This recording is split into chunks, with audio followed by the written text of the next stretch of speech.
അവരെ വീട്ടില് കുഴപ്പമൊന്നുമില്ല, ഉമ്മയ്ക്ക് അവർക്കൊന്നും കുഴപ്പമൊന്നുമില്ല. സംസാരത്തില് വന്നിട്ട് അങ്ങനെ എന്ന് വെച്ചാൽ സംസാരം മീൻസ് ഒരിതില് വന്ന് കേസൊക്കെ കൊടുത്തായിരുന്നു. കേസൊക്കെ വന്ന് പിൻവലിച്ച്, പിന്നെ എൻ്റെ വീട്ടിൽ ഇവരെ ഉമ്മയും മാമയും കൂടെ വന്നിട്ട് പറഞ്ഞ് വിളിച്ചോണ്ട് പോയത് ഓക്കെ, നേരെ വീട്ടിൽ കൊണ്ടുവന്നായിരുന്നെങ്കിൽ കുഴപ്പമില്ലായിരുന്നു, എൻ്റെ കൂടെ പറഞ്ഞ് അവർക്ക് സമാധാനം. ഫോണൊക്കെ ഓഫ് ചെയ്ത് എവിടെ പോയതായിരുന്നു? അതൊരു റിലേറ്റീവിന്റെ വീട്ടിൽ പോയി നിന്നത്. അത് ഞാൻ വിചാരിച്ചു ഇനി എല്ലാവർക്കും ടെൻഷനായി കൊണ്ടുപോയി കേസൊക്കെ കൊടുത്തായിരുന്നു. ഒരുമിച്ച് ജീവിക്കാൻ പറ്റില്ലെങ്കിൽ നമുക്ക് ഒരുമിച്ച് അയ്യോ, ആരെ അറിയിച്ചില്ല ഞങ്ങള്. ഇവന്റെ അടുത്ത് മാത്രം പറഞ്ഞില്ലായിരുന്നു. അതിനോട് ഇത്ര ഫ്രണ്ട് ആയിട്ട് അങ്ങനല്ല, ഞാൻ എൻ്റെ ഒരു കുറച്ച് കൂട്ടുകാരടുത്ത് ഞാൻ ഓൾറെഡി പറഞ്ഞു ഇതാണക്ക് കൊണ്ടുവരും, ഈ ഒരു സിറ്റുവേഷനിൽ നിൽക്കുകയാണ്. സിറ്റുവേഷൻ എന്താണെന്നറിയോ? സിറ്റുവേഷൻ എന്താണെന്ന് വെച്ച് കഴിഞ്ഞാൽ ഇവളെ വേറൊരു ആളുമായിട്ട് വാക്കുറപ്പിച്ച് മറ്റേ അച്ചാരമില്ലേ, വളയിടിയുന്നു, ആ സിറ്റുവേഷനിൽ നിന്നേ എന്ന് വെച്ചാൽ ഞാൻ വിളിച്ചുകൊണ്ട് വന്നേരം 2 ദിവസം കഴിഞ്ഞ് ആ സംഭവമാണ്. അപ്പൊ അതിന് മുമ്പേ വിളിച്ചോണ്ട് കല്യാണത്തിന്റെ അന്ന് അത് നടത്താൻ വേണ്ടി ഇരുന്നതാ. പക്ഷെ ഞങ്ങള് തിങ്കളാഴ്ച ഒന്നും നോക്കിയില്ല, വീട്ടിൽ എടുത്തിട്ടാണ് ഇറങ്ങിയത്. എന്റെ കുറച്ച് ഇവള് മേടിച്ച എന്റെ കുറച്ച് ഡ്രസ്സ് ഞാൻ മേടിച്ച, ഇവള് ക്യാഷ് കൊടുത്ത് മേടിച്ച ഡ്രസ്സും കാര്യങ്ങളും മാത്രം, എല്ലാം ഒന്നും എടുത്തില്ല. ബാക്കി ഞാൻ പ്രൂഫും കാര്യങ്ങളും.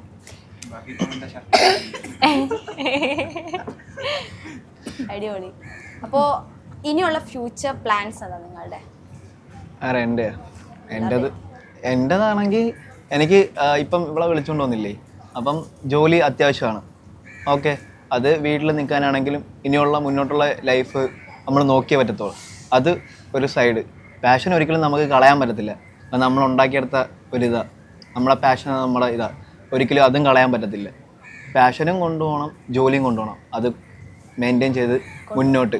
പിന്നെ മെയിനായിട്ട് ബിസ്ക്രീൻ, അത് ഭയങ്കര ആഗ്രഹമാണ്. അതിപ്പോൾ ആരൊക്കെ എന്തൊക്കെ പറഞ്ഞാലും എനിക്കത് ചെയ്തേ പറ്റത്തുള്ളൂ. എന്തായാലും ആഗ്രഹം സാധിക്കും ഉറപ്പായിട്ട്. നടന്ന കൊള്ളാം. ഒരുപാട് ഇതിനൊക്കെ ഓഡീഷനൊക്കെ പോണതാണ്. എവിടെന്നെങ്കിലും ഒരൊറ്റ ചാൻസ് കിട്ടിക്കഴിഞ്ഞാൽ ഒരെണ്ണമെങ്കിലും കിട്ടിയാൽ മതി, അതിൽ പിടിച്ച് കയറിക്കോളൂ. കാരണം ആ ഒരെണ്ണമെങ്കിലും എൻ്റെ വലിയൊരു ആയിരിക്കും ഉറപ്പായിട്ടും. സിനിമാ നടിക്ക് എന്താ പറയാനുള്ളേ? ഇഷ്ടപ്പെടുന്ന കുറെ പേരുണ്ടല്ലോ, ഇഷ്ടമുള്ള കുറെ പേരില്ലേ, അവരോട് എന്താ പറയാനുള്ളേ? ഇഷ്ടപ്പെടുന്ന ഒറ്റ ഒരാളെ ഉള്ളായിരുന്നു, മോളെ ഇഷ്ടപ്പെടുന്ന കുറെ പേര് വീഡിയോസ് കാണുന്നില്ലേ പുറത്ത്, അവരോടൊക്കെ എന്താ പറയാനുള്ളത്? നല്ല സപ്പോർട്ട് ചെയ്യണം. നാളെ എക്സാം അല്ലേ, പഠിച്ചോ? എന്താ ഏത് എക്സാമാ? ഹിന്ദിയുടെ ഒരു വാക്ക് പറഞ്ഞേ. എനിക്ക് ഹിന്ദി അറിയത്തില്ല. പിന്നെ എക്സാം എഴുതാൻ പോകുന്നേ? हम तो सितारा मारा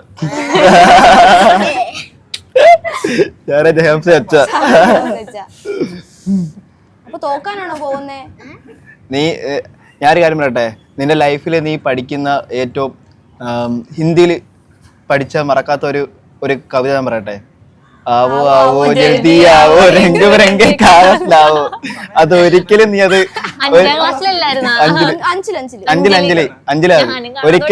ഒരിക്കലും നീ അത് മറക്കാൻ പോകുന്നില്ല, മനസ്സിലായ? പിന്നെ ചത്താലും മറക്കൂല, അത് വെച്ച് നമ്മൾ ജീവിക്കും. നാളെ തോക്കാൻ പോവാണല്ലേ? All the best. ഇല്ല, പഠിക്കും. കൊച്ചു നല്ല രീതി പഠിക്കുന്നു, പിന്നെ നല്ല രീതി പഠിക്കും. തോണ്ടേ അമ്മ അവിടെ ഉണ്ടല്ലോ, അമ്മ നല്ല രീതി പഠിപ്പിക്കും.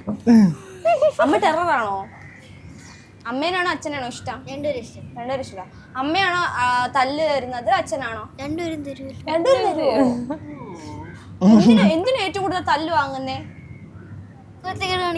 എന്ത് കുരുത്തക്കേടാ കാണിക്കുന്നേ? എന്തേലും ഒക്കെ കാണിക്കുമല്ലേ? എന്താ കാണിക്കുന്നത്? ചെറിയ ചെറിയ കുരുത്തരമ്പുകള്, ചെറിയ ആരെങ്കിലും ഉപദ്രവിക്കുക, തലക്കടി. കൊച്ച് വലിയൊരു എന്താ മറ്റേ ഫാഷൻ ഷോക്കൊക്കെ പോകത്തില്ലേ? പിന്നെ മോഡല്, വലിയൊരു മോഡല്. കൊല്ലത്തേക്ക് കിട്ടിയത് ആണോ? അടിപൊളി. ഇടയ്ക്ക് ഇറങ്ങി, അപ്പോഴാണ് സിനിമ കിട്ടിയത്. കൂട്ടത്തിലെ മെയിൻ ആണല്ലോ. മെയിനാ. ഇനി എന്താ വേണം? സെലിബ്രിറ്റി. അഭിമാനിക്ക, സെലിബ്രിറ്റി ഉണ്ടല്ലോ നമ്മളുടെ കൂടെ. അടുത്ത സിനിമ വന്നോ, വേറെ സിനിമ വന്നോ പൊന്മാന് ശേഷം? പൊന്മാൻ കണ്ടിട്ട് ഏതെങ്കിലും സെലിബ്രിറ്റീസ് വിളിച്ചോ കൊള്ളാം എന്നൊക്കെ പറഞ്ഞിട്ട്? ഇല്ല. ഇല്ല. വാട്സാപ്പ് വഴി ഇംഗ്ലീഷ് പഠിക്കാൻ ഇംഗ്ലീഷ് കഫേ ഉള്ളപ്പോൾ ഇംഗ്ലീഷ് ഒരു വിഷയമേ അല്ല. English cafe, we present you the perfect English. WhatsApp now 9633 888 575.